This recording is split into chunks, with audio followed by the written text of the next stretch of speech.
नमस्कार दोस्तों, आप सबका स्वागत है मेरे यूट्यूब चैनल के ऊपर। दोस्तों, हम लोगों ने कल वीडियो में बात किया था कि मार्केट के अंदर अगर कोई भी इंसान यहाँ पर आपका एट द मनी के कॉल पुट बाय करता है तो उनको प्रॉफिटेबल होने के लिए 1.7% 1.75% से ज़्यादा या फिर कम, मतलब 1.75% से का मूव जो है अपसाइड में या फिर डाउन साइड में आना ज़रूरी है। और अगर 1.75% से ज़्यादा मूव अपसाइड या डाउन साइड की तरफ नहीं आया तो जो भी लोग एट द मनी की कॉल एंड पुट बाय करके बैठे होंगे उन लोगों को बहुत अच्छा लॉस होगा। और ये चीज़ मेरी एक्सपेक्टेड थी, कैलकुलेटेड थी। परसों ही मैंने अपने एक्स के ऊपर यानी कि ट्विटर के ऊपर, जिसका लिंक जिसको आपको डिस्क्रिप्शन ऑफ वीडियो में मिल जाएगा, वहाँ पर मैंने ये चीज़ आपको समझा दी थी कि मार्केट के अंदर 1.75% से ज़्यादा का मूव मुझे एक्सपेक्टेड नहीं है। बेशक से बजट का इवेंट है, बड़ा इवेंट है, और ये चीज़ मैंने आपको कल भी बताई थी। तो ये चीज़ आज हुई भी।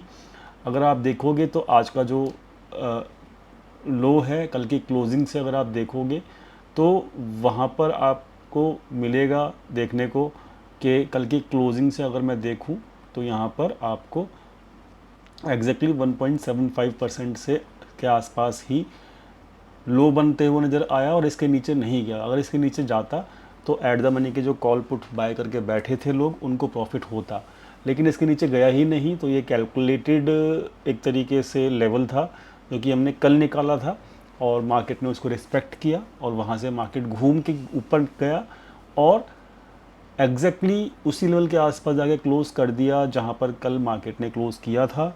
तो जस्ट 30 पॉइंट्स के आसपास का थोड़ा सा नेगेटिव मान सकते हो इसको।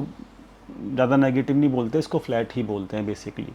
तो आज उन लोगों की वाट लग गई जिन लोगों ने ये सोचकर एक बड़े, जैसे कि यहाँ पर एक इलेक्शन डे का जो भूत था, ठीक है, या मूव था, वहाँ पर जो एट द मनी के कॉल पुट बाय करके गए थे उनको बड़ा अच्छा प्रॉफिट हुआ था।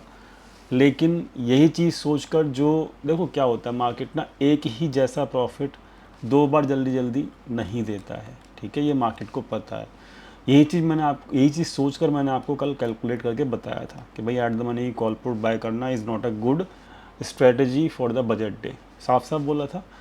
तो यहाँ पर क्या होता है कि एक जैसा प्रॉफिट आपको बहुत जल्दी जल्दी नहीं मिलने वाला, ये मार्केट को पता है और ये मार्केट का बिहेवियर भी है, ठीक है। तो यहाँ पर जो इलेक्शन डे वाले दिन प्रॉफिट में रहे eight the money call put bye करके, वो आज नहीं रह पाए और ये एक बिहेवियर है मार्केट का और ये हमें समझना चाहिए, हमने डिस्कस भी किया था। बात कर लेते हैं हम थोड़ा बजट की हाइलाइट्स को लेके, क्योंकि बजट जो है वो अगले एक साल तक इम्पैक्ट करेगा। अब बजट जो है वो मतलब ओके ओके बजट है, ऐसा कुछ खास बात बजट में है नहीं जो मार्केट ने पहले से एक्सपेक्टेड, मतलब ऐसा कुछ भी मार्केट में बजट में नहीं आया, मतलब जो एक्सपेक्टेड नहीं था, सब कुछ एक्सपेक्टेड ही था, ठीक है। इंडिविजुअल्स के लिए कुछ भी टैक्स में स्लैब में कोई भी चेंजेस नहीं है ज़्यादा, तो मतलब इंडिविजुअल्स के लिए कुछ भी नहीं है। कंपनीज़ के लिए भी कुछ ज़्यादा यहाँ पे है नहीं कॉर्पोरेट टैक्स के लिए, तो वो भी आप कह सकते हो कि नील बटा सन्नाटा है। और एफएनओ में आपका एसटीटी बढ़ गया है, तो ये एक टैक्स है जो कि नया इम्पोज हुआ है, जो भी आप ट्रांजेक्शन करोगे उस पर टैक्स अब बढ़ गया है, ठीक है। 60% जो है वो टैक्स बढ़ा दिया है और ये एक नया टैक्स है जो कि आपको देना पड़ेगा। और इंफ्रा का जो बजट है वो दोस्तों एज इट इज़ है 11 लाख करोड़ के आसपास, जो कि एक गुड और अच्छी बात है देश की तरक्की के लिए। एक और दूसरी चीज़ें, मतलब ये कुछ हाइलाइट्स हैं जो कि मतलब मेरे हिसाब से, देखो ऐसा कुछ भी नहीं था जो कि हमको नहीं पता था ये, क्योंकि ये सब चीज़ें ऑलरेडी चलती चली आ रही थी। फरवरी से अगर हम देखेंगे तो यह इंफ्रा का बजट जो था वो फरवरी में बढ़ा दिया गया था और उसी को कंटिन्यू करा है, ठीक है। तो कुछ नया नहीं है मार्केट में डिस्कस, मतलब बजट में डिस्कस करने के लिए। और जैसा चलता फरवरी से आ रहा है वही कंटिन्यू रहेगा, इसलिए मार्केट ने भी उसको न्यूट्रल ही लिया। ना तो कुछ बुरा था और ना ही कुछ अच्छा था, तो ओके ओके बजट था। और बजट की सारी हाइलाइट्स जो है मैंने आपको टेलीग्राम चैनल के ऊपर दे दी थी, लाइव मार्केट के अंदर ही। तो यहाँ पे कुछ भी ऐसा नहीं है, बस थोड़ा सा इंफ्रास्ट्रक्चर पे जो है जोर है वो दिया जा रहा है, जो कि ठीक है, अच्छा है। और आंध्र प्रदेश और बिहार को कुछ नया मिला है अब बजट के अंदर, कुछ हिस्सा मिला है जहाँ पे डेवलपमेंट की बात की जा रही है। तो देखते हैं बिहार डेवलप हो पाता है या नहीं हो पाता।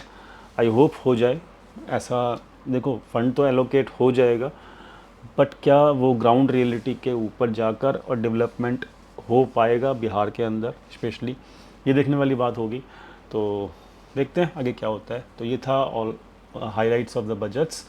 अब देखते हैं, अब देखो अब एक्सपायरी आ रही है।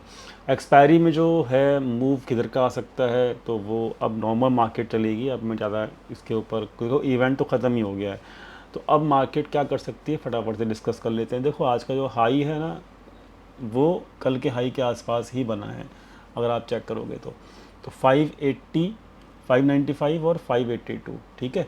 तो ये एक काफ़ी इम्पॉर्टेंट रहेगा। अगर मैं आपको दिखाऊं एक घंटे के ऊपर, तो कल आज का जो हाई है वो 582 है, कल का जो हाई था वो 595 था, ठीक है जी।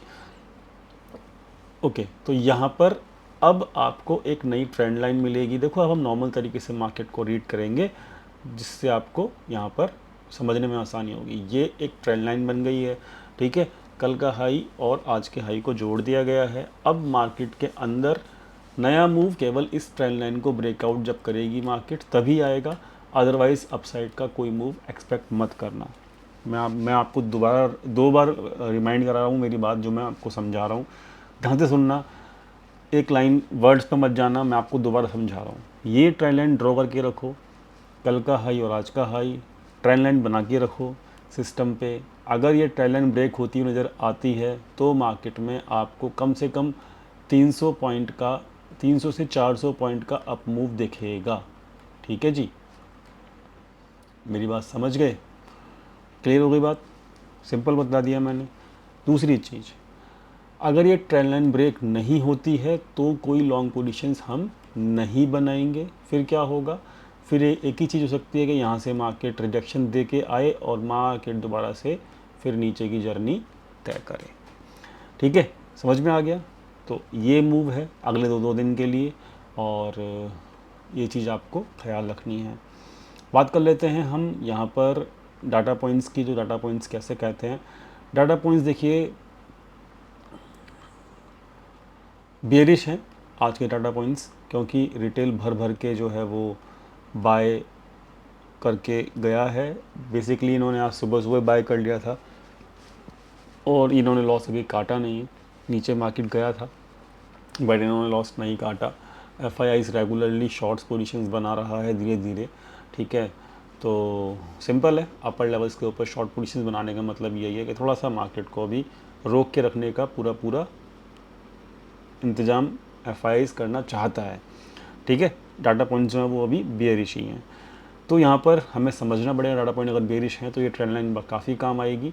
और ये जो इंपॉर्टेंट लेवल रहेगा 59, यानी 600 का लेवल जो है, 595 का लेवल जो है, इसके ऊपर मार्केट जाएगी तो मार्केट अपसाइड के लिए रेडी होगी। और 600 के ऊपर मार्केट नहीं जाती तो सिंपल है, आपने वो कुछ नहीं करना अपसाइड के लिए।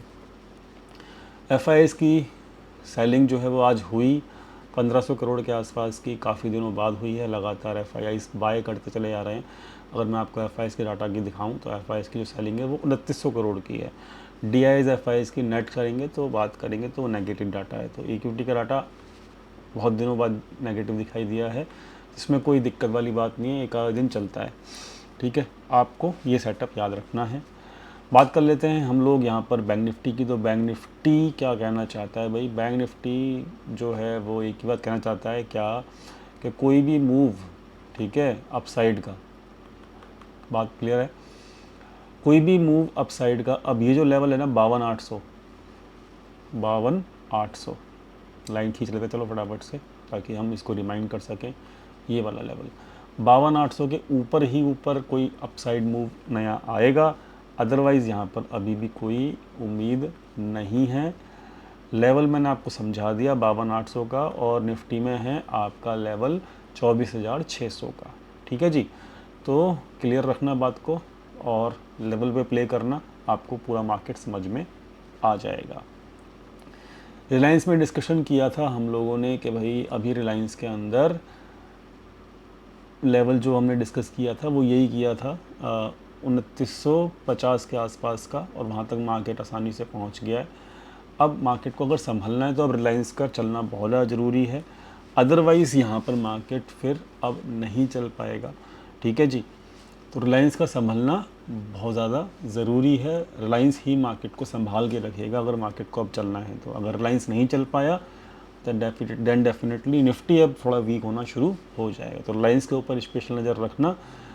रिलायंस में अब जो इम्पोर्टेंट रेसिस्टेंस है वो ये है, रिलायंस जब चलेगा तो 3025 के लेवल के ऊपर अगर रीगेन करता है तो ये स्ट्रेंथ में आ जाएगा। 3025 के लेवल के ऊपर ही इसको बाय करना।